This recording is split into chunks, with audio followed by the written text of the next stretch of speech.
Uma trégua bem-vinda. Meus 38 anos, meus seios mais moles que duros, minha conta bancária insignificante, meus contos inéditos. Para ele, nada disso depunha contra mim. Quase ao contrário, quase chegava a lhe agradar. Tomava tudo isso como signos de juventude e relativizava meu próprio olhar sobre mim mesma. Enquanto eu, sem poder esconder a surpresa, olhava sua pele incrivelmente flácida e rugosa, os extremos dos ossos se delineando com detalhes, as áreas falhadas de pelos, e os pelos brancos misturados aos pouquíssimos ainda de outra cor mais escura, que fosse. E mais surpresa me sentia ao constatar que isso significava pouco para mim. Acalmada e acolhida por seus olhos espertos e como oniscientes, olhos sem julgamento, e com outros conceitos de mulher que me davam mais espaço, mais alívio, mais tranquilidade. Não estava mais habituada à idealização da minha juventude, à expectativa explicitada num olhar de que eu deveria ser fresca, surpreendente, linda, livre. Seu olhar assim me dava um quê de nostalgia, coisa que ele não poderia naquele momento exato supor que eu conhecesse, enredado que estava no mito da minha juventude absoluta e sem se dar conta ali da relatividade dela diante da sua própria velhice. Eu me lembrava de já ter sido olhada assim por homens de menos de 38 anos, idade minha agora. Homens que então eu via como velhíssimos e se apresentavam a mim como porta-vozes da experiência da vida. Lembrava-me de vagamente perceber que os seduzia quanto mais imatura me apresentasse, sentindo-me um tanto inferior por isso, pois o que eu mais podia prezar naquele momento não seria a juventude que fartava, mas justamente uma segurança de mim que parecia que não chegaria nunca. Via em mim o mesmo impulso ainda vivo, achava graça dele, achava graça de tentar responder ao anseio nos olhos do homem velho de agora, de que eu fosse verdadeiramente jovem e fresca, e me dava mesmo vontade de agir como uma garota, de dar gargalhadas cristalinas e adotar um ar meio sapeca, por mais ridículo que parecesse tudo isso a mim, como me conhecia na atualidade. Uma mulher em plena crise dos 40, no auge da autoexigência por realização e um sentimento subjacente a cada gesto de que agora ou nunca, de que estava à beira de um fracasso definitivo. Esse homem velho era tão inteligente. Enquanto eu percebia em mim esses movimentos, achava que ele percebia também em si o desejo e a fantasia de tocar novamente uma carne fresca e jovem, e que percebia também que podia se aproveitar da nossa grande diferença de idade para fingir em mim uma juventude muito mais tenra do que a que me restava. Nossos olhos se encontraram em silêncio e eu lhe sorri com muita sinceridade. Feliz por participar e atender suas fantasias. Feliz por sentir-me por um momento como se tivesse 19 anos. Feliz por poder levar tudo isso na brincadeira e não achar, na verdade, tão importante ter 19 anos ou não. Convencê-lo disso ou não. Poder fruir um momento lúdico de intimidade sem ter que acordá-lo e dizer: pare, você está viajando. Sem ter que me comprometer a manter a fantasia por mais tempo do que os minutos que ela poderia viver por si mesma. Nossa cumplicidade se construía sólida sobre esse primeiro ponto. Não era o caso de ninguém ter que explicar ao outro a verdadeira natureza das coisas que se passavam entre nós.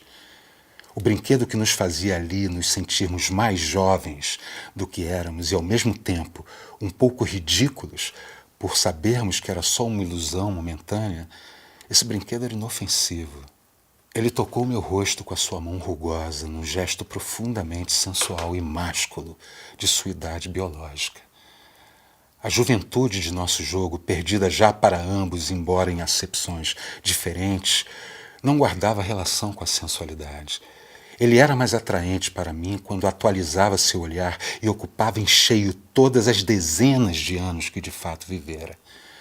Nesse seu gesto de apoiar meu rosto como se eu fosse sua e olhar-me francamente em cheio, nos encontrávamos mais uma vez de uma nova maneira. Atemporalmente, apenas um homem e uma mulher que juntos recebiam um pouco do que tanto precisavam naquele momento. Eu me vi ali aliviada da carga de autoexigência e podia ter valor em apenas existir, em apenas habitar um corpo que se prestava às fantasias e prazeres dele, não importando o que eu fazia, não importando mesmo o que eu fazia, o que pretendia, o que conseguira. Ele aproveitava a oportunidade, cada vez mais rara, de experimentar novamente pele, textura e odor de carne moça, com alguém que não lhe encheria o saco depois e o faria se sentir mais só do que antes. Havia grande amizade entre nós por essa possibilidade mútua de alívio momentâneo. A idade é uma coisa que fica lá, por trás de nós, de nossa identidade. Uma vez um namorado me disse que achava que uma pessoa tinha todas as idades que já teve.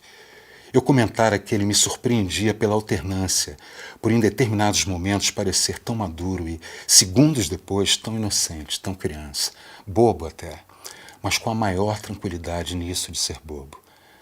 E ele me disse isso das idades, que sentia que tinha todas as idades que já tivera. Tão freudiano, por um lado, e tão banal, senso comum, por outro. Caiu uma ficha. Opa! Expressão traidora. Nem existem mais fichas hoje em dia. Pois várias fichas caíam enquanto me sentia de fato, no sentido carnal do termo, atraída sexualmente por um homem fisicamente decrépito. Escolho palavras malvadas comigo mesma. Eu não via decrépito. Era elegante, bem vestido, bem cuidado, agradável, inteligente. Tinha a pele fina e manchada pela idade, rugas incontáveis, olhos brilhantes dentro delas. Corpo leve e frágil, mãos firmes e uma curiosidade infantil pelo meu corpo. Pela janela do avião passavam nuvens brancas. Embaixo o mar. Em cima o céu muito azul.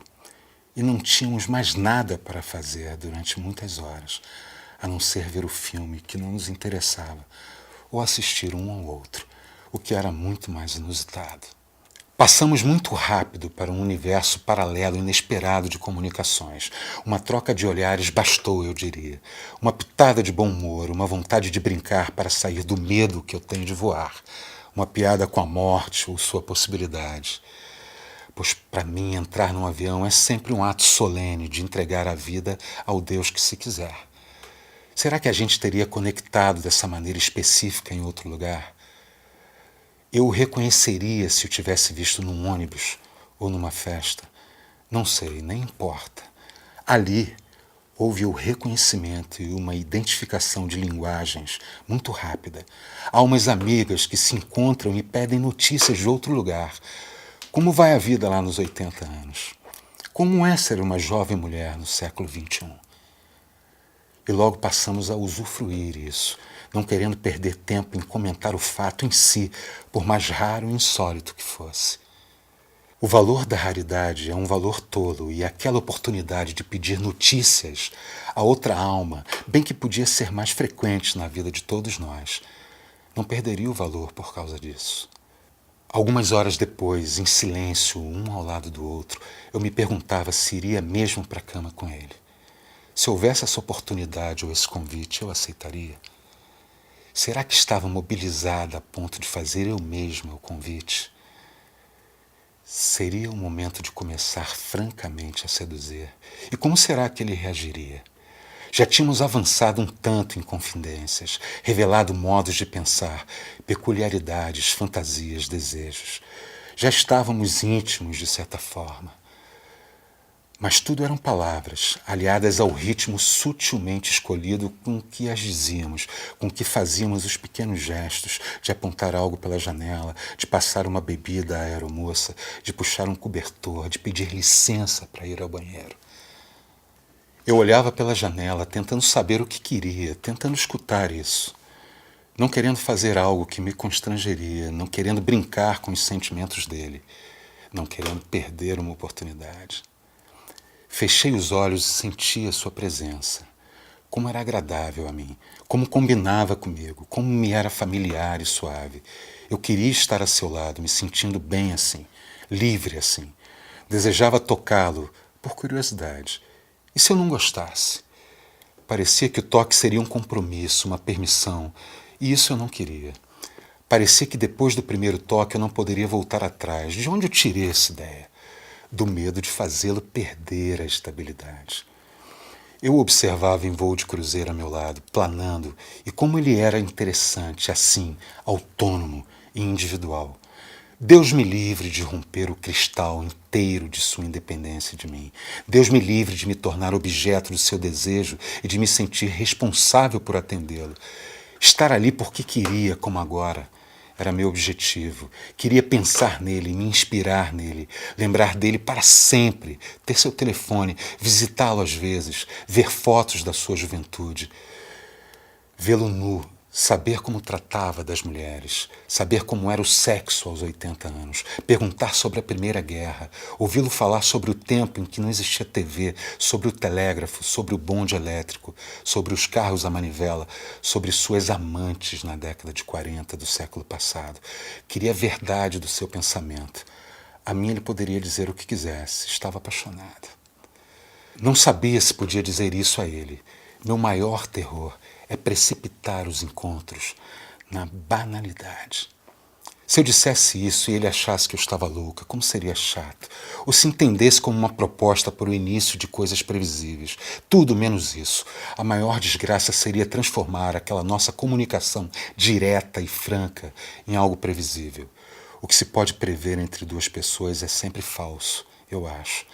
Começam todos a se portar como acham que devem, e não como se portariam se confiassem um no outro.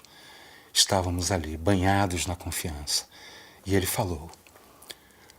Falou que antes de mais nada estava gostando muito de ter me encontrado aos 80 anos, que nunca estragaria tudo lamentando não ter 40 anos a menos, que também não estragaria tudo dizendo que aos 40 não saberia me apreciar. Saberia sim.